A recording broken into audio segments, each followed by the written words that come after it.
All right, Darren Daily friends, are you ready to go deep to discuss the real capital T of the truth about life? Well, we'll see. I watched a commencement speech given by the now late novelist David Foster back in 2005, where he described these two young fish swimming along, and they happen to meet an older fish swimming in the other direction, who nods at them and says, "Morning, boys, how's the water?" And the two young fish swim on for a bit, and then eventually one of them looks over at the other and goes, "What the hell is water?" The point of the fish story is merely that the most obvious, most important realities of life, those that we are surrounded by all day, every day, are often the ones that are the hardest to see, perceive, and understand. Here is just one example of something that we tend to automatically be sure of.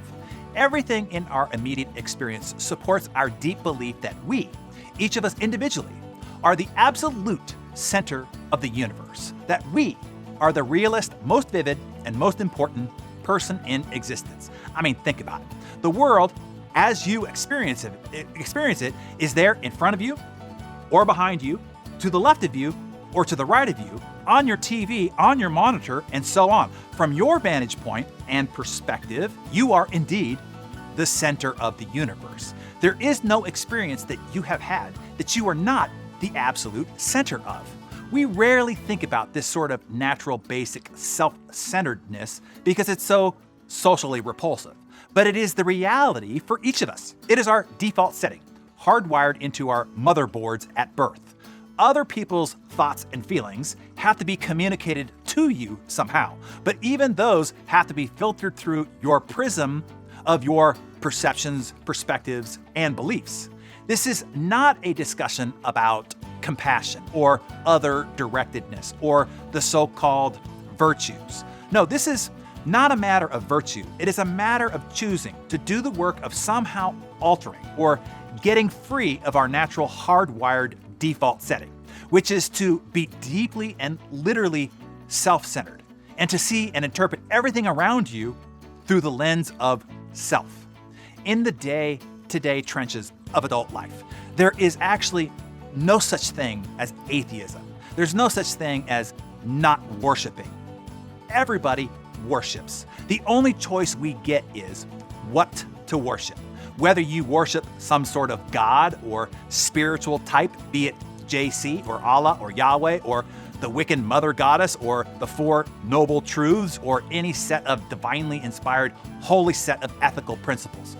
In doing so, you are subjugating your own rational mind, made to forfeit practical reasoning in order to swallow the doctrine and mythologies whole. Thinking for yourself is now voided. If you worship money and things, they are where you tap real meaning in life, then you will never have enough and never feel enough. If you worship your body and beauty and sexual allure, then you will always feel ugly. And when time and age start showing, you will die a million deaths before they finally grieve you. If you worship power, you will end up feeling weak and afraid, and you will need ever more power over others in order to numb you to your own fear. If you worship your intellect, being seen as smart, you will end up feeling stupid. You will feel like a fraud and constantly be anxious about being found out. But the insidious thing about these forms of worship is not that they are evil or sinful. It is that they are unconscious. They are default settings. They are a kind of worship that you just gradually slip into day after day, getting more and more selective about what you see and how you measure value, without ever being fully aware that's what you're doing. The whole trick is keeping the truth up in front in your daily consciousness. But the so-called real world will not discourage you from operating from your default settings, because the so-called real world of men and money and power hums merrily along in a pool of fear and anger and frustration and craving and the worship of self. Our own present culture has harnessed these forces in a way that have yielded extraordinary wealth, comfort, and personal freedom. The freedom for all of us to be lords of our tiny skull-sized kingdoms, alone at the center of all creation. But of course, there are different kinds of freedom, and the kind that is most precious, you will not hear much talk about in the great outside world of wanting and worship. The really important kind of freedom involves attention and awareness and discipline and being able to truly care about other people and to sacrifice for them over and over in a myriad of petty and unsexy ways every day. You see, that is real freedom. That is being enlightened. That is being educated. That is understanding how to think for yourself. The alternative is unconsciousness, the default setting, the rat race, the constant gnawing sense of having had and lost some infinite thing. I know that this stuff probably doesn't sound fun and breezy or grandly inspirational, but it is, as far as I can see, the capital T truth, raw and real, with all the rhetorical platitudes and niceties stripped away. And the beauty of this is you are, of course, free to think of it whatever way you wish. But please don't just dismiss this as some finger-wagging Dr. Laura sermon. None of this stuff is really about morality or religion or dogma or big fancy questions of life after death.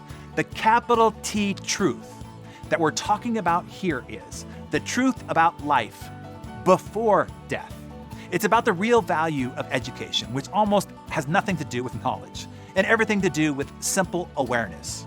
Awareness of what is so real and essential, so hidden in plain sight all around us all the time that we have to keep reminding ourselves over and over.